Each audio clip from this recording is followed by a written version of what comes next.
Title: My sister used her husband's death to get closer to my husband, then started demanding I divorce him so she can be with him instead. I locked the bathroom door and pressed my back to the cold tile while my sister stood outside, whispering my husband's name like a prayer she wanted to be answered. "Just let me talk to him," she said. "Not you, not us, him." That's when I knew mourning had nothing to do with it anymore. We used to braid each other's hair on the bedroom floor, pinky promises, shared secrets, sleepovers where we planned futures that looked like safety. Then she married a man I never liked, and for a while that distance protected us both. When he died, everything changed. She showed up at my house in black dresses and broken eyes. I fed her, I held her, I gave her my guest room and my silence. She started sitting closer to my husband at dinner, laughing a little louder, touching his arm when she spoke. I told myself she was hurting. I told myself I was paranoid. Loyalty makes you blind before it makes you brave. It wasn't the perfume on his shirt. It wasn't the late-night grief walks they took together.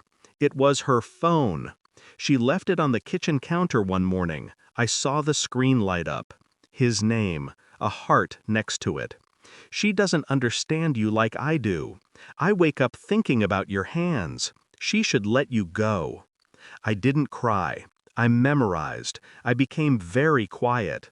Silence is useful. People talk when they think you're weak. I installed cameras, living room, kitchen, backyard, quiet, hidden ones. I printed bank statements. I traced strange withdrawals. I saw the small gifts he started giving her. I hired a lawyer and said it was just to understand my options. I opened a second bank account. I copied files. I documented everything. I smiled at dinner. I watched everything. First, I made her comfortable. I let her stay longer, gave her more space, let her think she was winning. I started acting tired, distant, emotionally exhausted. She took the bait. She started getting brave. "We understand each other," she said one night. "He deserves happiness," she said another. Then came the final line.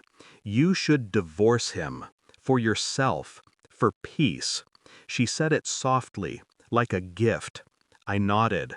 I invited both families over for dinner, just said it was for closure and healing. People love those words. Candles, wine, soft music. Then I hit play. The TV lit up the room. Messages, videos, audio, her laughing, his promises, her whispering, "She's in the way." Silence fell like a guillotine. She turned white. He stood up too fast. I stayed seated. "My lawyer already has copies," I said, calm, clear, and so does the court. I slid divorce papers across the table. I slid a restraining order toward her. I slid screenshots onto every phone present through Bluetooth. No shouting, no chaos, just truth. She cried, loudly, desperately, real tears for the first time. My husband didn't cry. He begged. Begging is ugly when it comes too late. Both families watched them crumble in real time. Their faces told the story better than I ever could. They lost everything: public reputation, private dignity, financial stability. She moved out of town. He moved into emptiness.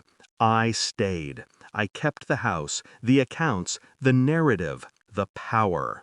People still ask how I stayed so calm. I wasn't calm. I was focused. There's a difference. She wore black to mourn a man. I wore silence to bury two.